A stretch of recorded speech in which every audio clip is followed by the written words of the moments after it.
Hi, so today I am sharing my top 5 go-to meals for one. Now these are recipes that I turn to time after time when I need something really easy. I usually make them for 2 reasons. One of them is I didn't meal plan, but I'm in the mood to actually cook. And 2, I am adding them to my meal plan because they use ingredients that I need to use up, they sound tasty, or I just need meal ideas and I don't want to think about it. So whatever the reason, these recipes are so tasty and easy and bound to fit in any day. But before we jump in, I wanted to do a really quick introduction. I'm Rebecca, a non-diet dietitian and cooking for one person here. And I'm here to help you make cooking for one more enjoyable and actually feel like it's worth it. Here is how this video is gonna go. You'll see quick footage showing how to make these recipes, and I will also share some quick tips to make it easier, as well as substitution ideas.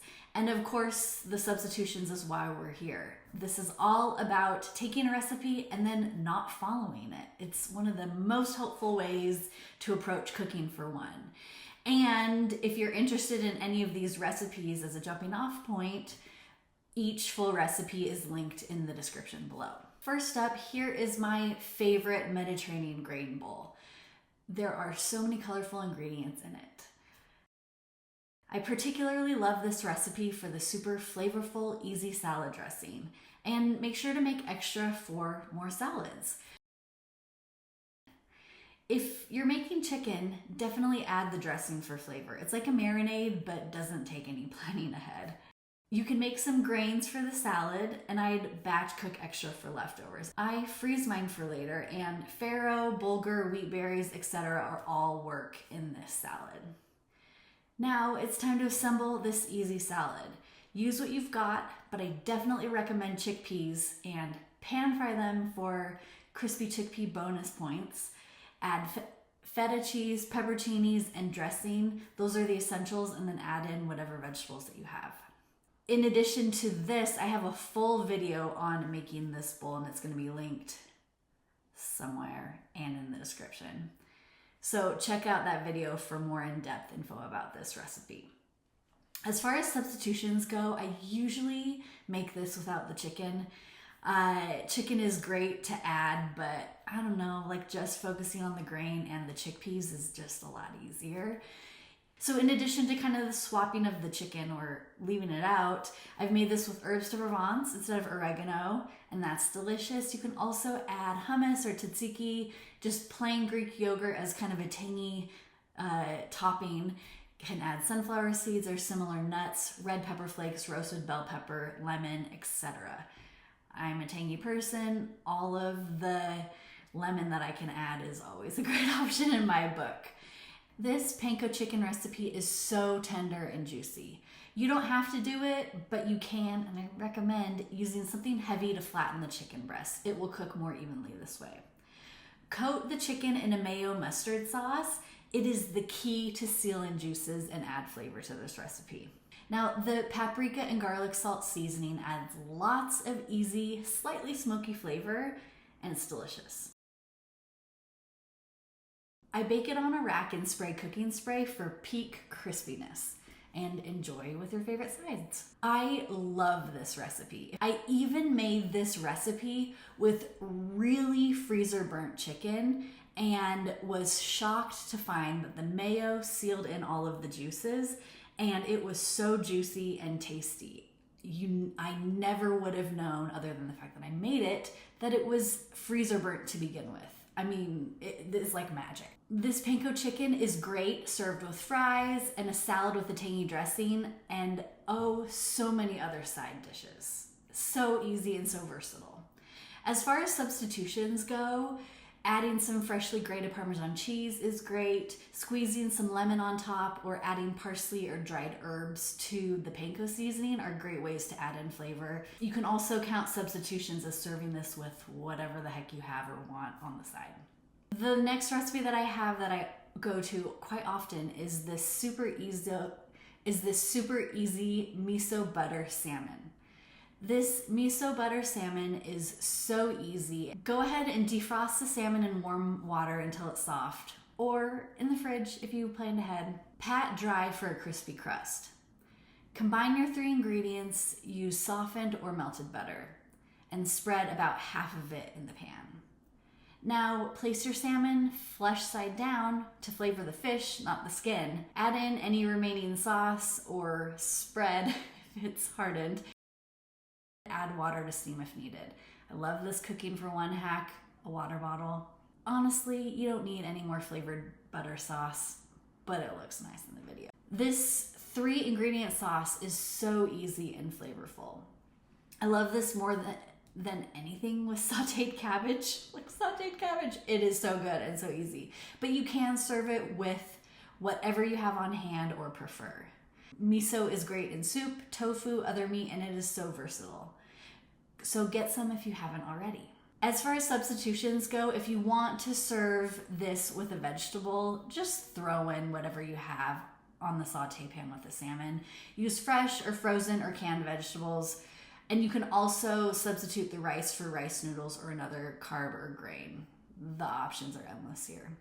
This recipe might also work with oil instead of butter if that's what you have. I just would recommend sticking to a neutral oil. The flavor will be different, but see if it works. If you want to add some heat to this recipe, chili flakes, chili oil, chili crisp, those are all great additions for some heat. And you can put dishes away and clean while it's cooking. Next, we've got vegetarian burrito bowl. Hello, rainbow vegetarian burrito bowl. Pump up the flavor of plain black beans with some spices. Then warm them up in the microwave.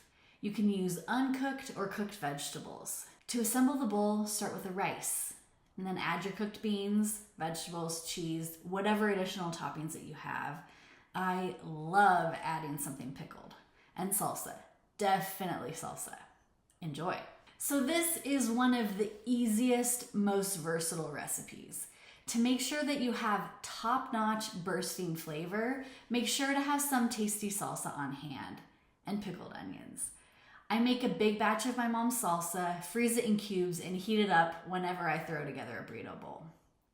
And one more note on this recipe for max satiety and satisfaction, I recommend adding some carbohydrate, protein, and vegetable, and whatever additional toppings that you like. Skipping the carb or protein may leave you feeling unsatisfied and hungry soon after. This recipe is full of substitutions. If you've got leftover meat, beans, rice, or any combination, throw them in. Sauteed or uncooked vegetables, cheese or queso, pickled vegetables, the options are endless. My main recommendation for max flavor is salsa, but pickled toppings and seasoned beans are great too. Just quickly cook the beans and meat in some oregano, cumin, and salt for extra flavor. Throw already chopped up vegetables to use them up before they go bad, and have small cans, jars, frozen salsa on hand for a quick addition. Again, make a batch of salsa if you want to make it, freeze it individually. It's fantastic. And now for my Thai beef bowl. This Thai-inspired beef bowl is a fave.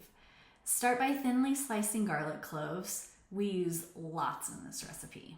Then pan fry them in some neutral oil. They add so much flavor and crunch to this dish. I am so excited to eat them, always. Now, watch your garlic closely and stir frequently. It really does just take a couple of minutes, and these thin slices can burn really easily. Next, we'll cook the ground beef or add previously cooked beef to your pan. Once the beef is cooked, add in the vegetables, then sauce ingredients. Now, the scent is strong, yet the flavor is amazing. Wilt the spinach or cook vegetables until they're tender. It should just take a couple minutes, and add to rice or rice noodles or whatever. And don't forget the garlic. Now, this is one of my flavor-packed recipes. The sauce is so easy. With just a couple of Thai staple ingredients, it comes together really quickly. It makes for a great recipe for leftovers as well. It is so good as leftovers. Now, let's talk substitution. The ingredients in this sauce really can't be substituted, but you can swap the spinach for any vegetable. You can chop the garlic and add it to it if you want. but honestly, washing another small pan is worth it in my book for the crispy garlic. The biggest substitution that I have in this recipe is to swap out the protein in it. I have another video comparing beef and ground turkey in this recipe, and it is linked below and up here or wherever. And it is helpful to kind of show how to make it more tender and not dry. One other swap that I have been doing a lot is to make this recipe with TVP. Oh my gosh. It is so easy, so cheap, and so tasty. TVP is essentially dehydrated, defatted soy flour, and it's a byproduct of extracting soybean oil. Now that might not sound so appetizing, but it's honestly one of my favorite protein sources as of late, and it's a great way to use up all the food product since it's a byproduct. I cook it in oil to help get it a little crispy, and then always add a super flavorful sauce. Similar to tofu, it doesn't really have much flavor on its own, so you want to make sure to pack in the flavor. I would say the texture here is slightly different than meat. It's a little chewier, but it's not meat. And with lots of flavor added, it makes for a great vegetarian substitute, and I would highly recommend trying it. And also, it is so cheap. I bought mine in the bulk section at Winco and probably got 20 plus servings for like $3. I mean, it's just so inexpensive. Okay, that was it. Those are my 5 go-to recipes that I make when I don't have anything planned and have all the ingredients to use up, or I just want to cook or want some really easy recipes. There are so many substitution opportunities with these recipes, and they're all really flavorful. Thanks again for watching. I'm curious, what are your go-to recipes for one? What kinds of things do you make when you don't have anything planned or you need something super easy and reliable? My other question is, have you tried TVP before? What do you think of it? I would love to hear. And as usual, make sure to like and subscribe if you found this helpful. If you hit the bell, you'll be notified whenever a new video is released. And I'm curious, let me know what you think. Thanks.